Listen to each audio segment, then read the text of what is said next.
மட்டும்தான் முழுசா கிடைச்சிருக்கு. அப்படின்னா நம்ம கண்டுபிடிச்ச உயிரினங்களின் விகிதம் வெறும் 0.00004% மட்டுமே.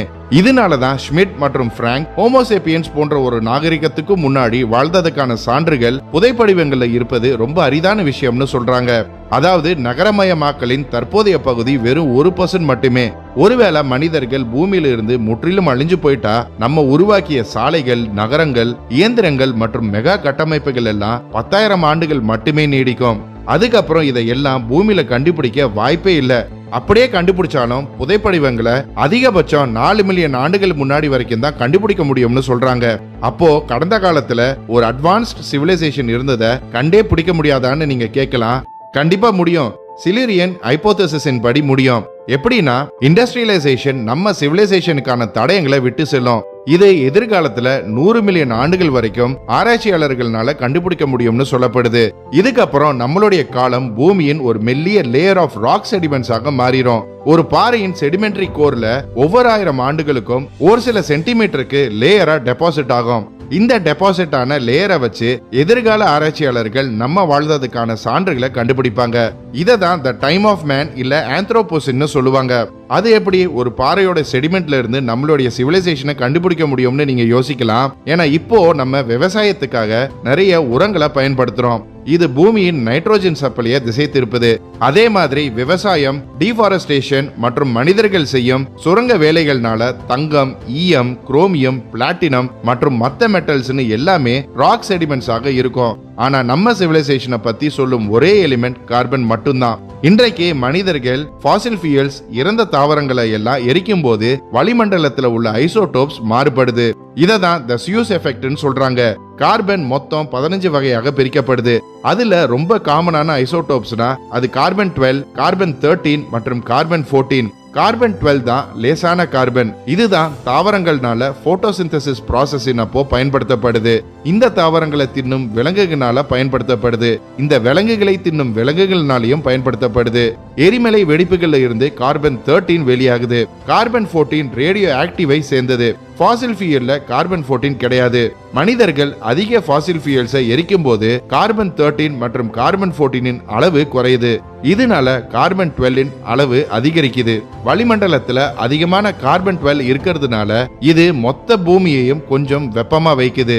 பல மில்லியன் கணக்கான ஆண்டுகளுக்கு முந்தைய செடிமெண்ட்ரி லேயர்ஸை ஆராயும் போது அதுல இருக்கும் கார்பனின் அளவை வச்சு ஏதாவது அட்வான்ஸ்ட் சிவிலைசேஷன் இருந்ததான்னு தீர்மானிக்க முடியும்.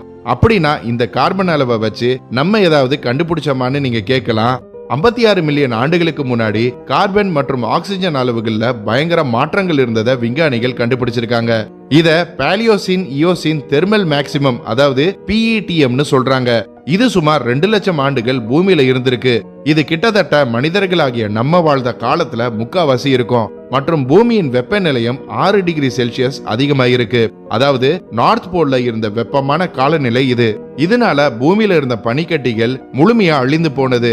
அப்போ பூமியில ஏதோ ஒரு ஏன்ஷியன்ட் சிவிலைசேஷன் இருந்தது உண்மையானு கேட்டீங்கன்னா இதுக்கு ஆமான்னு சொல்ல முடியாது, இல்லைன்னு சொல்ல முடியாது. வளிமண்டலத்துல இந்த கார்பன் அளவை அடைய 5000 ஆண்டுகள் எடுத்திருக்கு. ஆனா இந்த அளவை நம்ம இன்னொரு 300 ஆண்டுகள்ல அடைஞ்சிருவோம். இவ்வளவு கார்பன் அளவுக்கு என்ன காரணம்னு கேட்டீங்கன்னா இதுக்கான ஆய்வுகளை விஞ்ஞானிகள் இன்னும் ஆராய்ந்துகிட்டு தான் இருக்காங்க. உண்மையை சொல்லணும்னா பெரும்பாலான விஞ்ஞானிகள் நம்ம தான் பூமியின் முதல் நாகரிகம்னு சொல்றாங்க. அப்படியே ஒருவேளை ஏதாவது ஒரு அட்வான்ஸ்ட் ஏன்ஷியன்ட் சிவிலைசேஷன் இருந்தாலும் அதை இப்போ கண்டுபிடிக்கிறது அவ்வளவு எளிதான விஷயம் இல்லைன்னு சொல்றாங்க. சிலிரியன் ஹைபோதசிஸின் படி வரலாற்றுல நம்ம சரியான நேரத்துல சரியான இடத்துல தேடலைனா பண்டைய நாகரிகங்களை பத்தி கண்டுபிடிக்கிறது கடினம்னு சொல்றாங்க.